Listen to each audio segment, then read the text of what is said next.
Hello, my name is Precious, and today I'm here to talk to you about family values in Australia in the 1960s.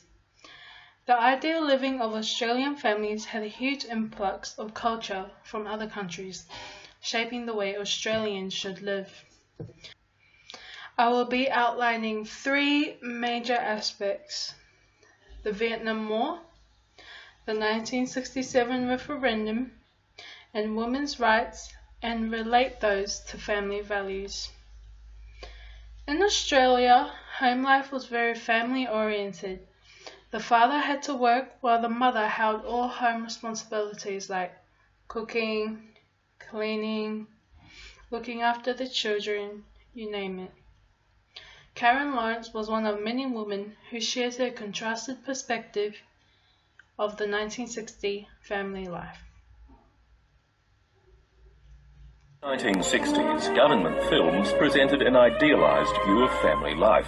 Our street is pretty typical of any new suburban road in southern Australia.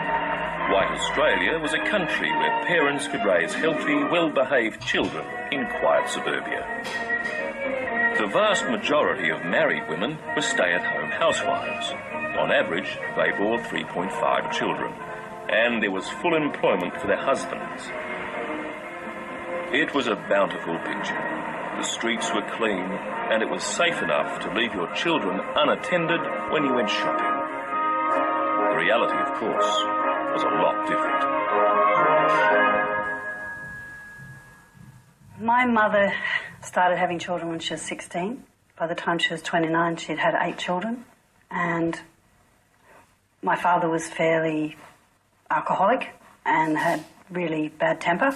So they tried to stay together, but it was a bit of a nightmare. They had no money. They were poor. Every year we would go to our grandparents, my mother's parents, for Christmas, and they would give us new underwear, new singlet and a new pair of undies. That's sort of how poor we were. And there's a photo of us all lined up in our underwear. It's sort of sad but funny at the same time. I mean, I remember good times as a little kid with my brothers and sisters, but I don't remember much love holding and, hugging. But a lot of families were like that, I think. There's no way you could talk to adults in the way that children or young adults talk to their parents now. You had to obey rules. There were consequences. And in some ways, when my father was alive, it was violent consequences. You'd be hit with a stick or I remember once it was pretty weird, actually, and it makes me quite sad.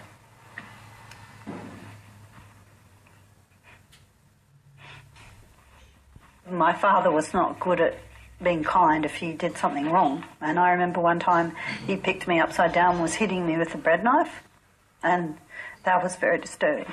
So, and in those days, there was that thing about when you smack kids, it makes them better, makes them tougher. I don't agree with that. Through the video, it gives viewers a stereotypical sense with clearly defined gender and age roles. The 1960s being of great social change, women saw more to life than just raising children, welcoming into society many protests about women's rights. Germaine Greer was one of the major voices of the second feminist movement in the 20th century. She contrasts her book, The Female Eunuch, about women restricted lives under patriarchal power, with women in the 1960s saying they're happy to be under the thumb.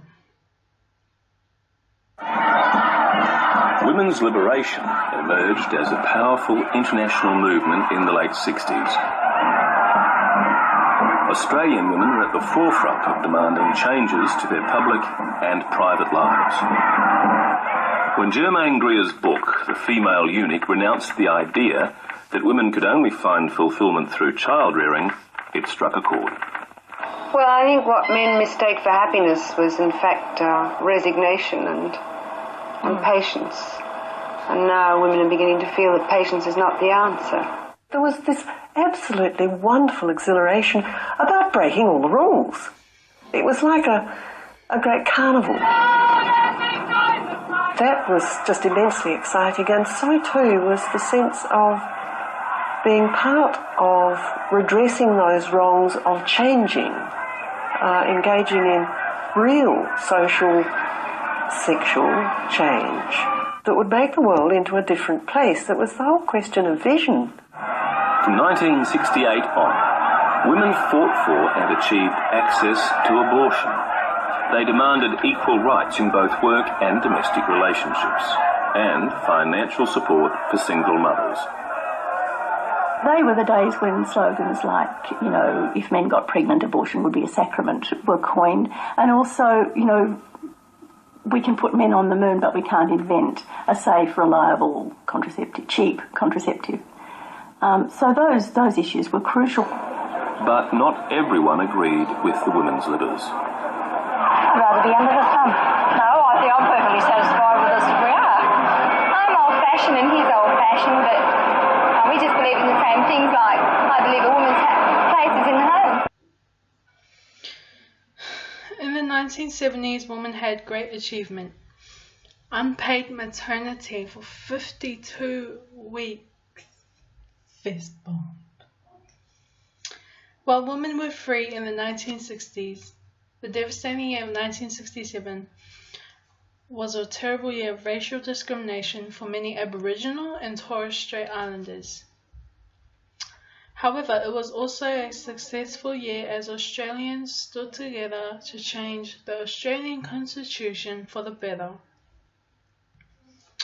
Faith Bandler was a campaigner in the 1967 referendum and is well known for her leadership roles in this event. Watch Faith talk about what she strongly stood for and succeeded with.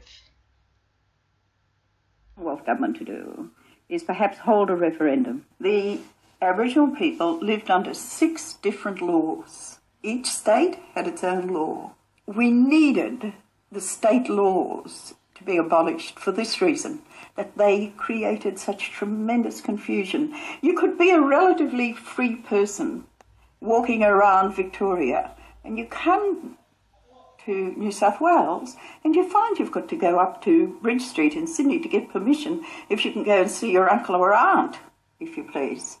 Then if you move over the border into Queensland, well, the very fact that you go over the border into Queensland, you could be arrested without reason. So there was a great need to abolish those state laws and to bring everyone under the common law, the federal law. With incidentally, the migrants who had come recently, who had all the protection and privileges of the federal law. So that is the main reason why it was important to have a referendum. We had to change the federal constitution. Faith Bandler saw great potential in Aboriginal people, but will sadly be missed by all her families and friends. The Vietnam War broke out to stop the spread of communism. 50,000 Australians served in the war but were conscripted, causing major protests to occur. Family values in the 1960s were a time challenged by many Australian families poorly and positively. The traditional family values portrayed back then is relevant in today's modern world authentically. A time of power, prosperity, and promise, an era that people will never forget.